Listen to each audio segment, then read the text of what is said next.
I'm working on putting together this stencil for my sister for her shirt.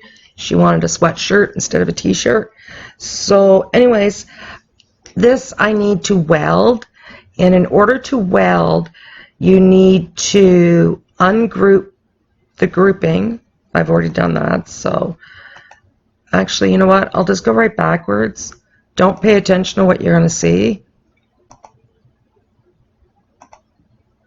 There we go. Is that grouped? You know, not yet.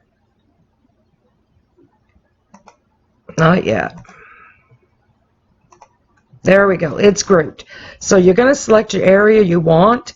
You're going to click ungroup. And what I like to do, which I didn't point out, is I like to first make sure it's lined up on one of the lines before I ungroup it.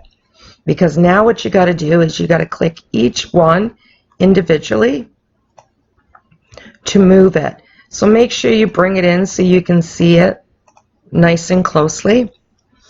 And this is what I wanted to show you. So I did the E, and there's the E there. I'm going to group or put these three together, select them, and then go to weld. As you see, when I weld it, the E filled in. What that means is that you've put these two letters too close together. So what you got to do is you've got to select everything. There is no unweld button, and you have to push the back button. And if it ever pops back up, there it is. So now you got to move that E just a tiny bit more to the right,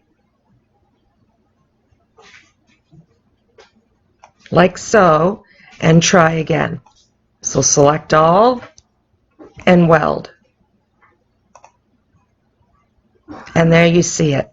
The E is no longer filled in, so that is going to cut properly for you. So I hope that helps. Take care, guys. Happy crafting.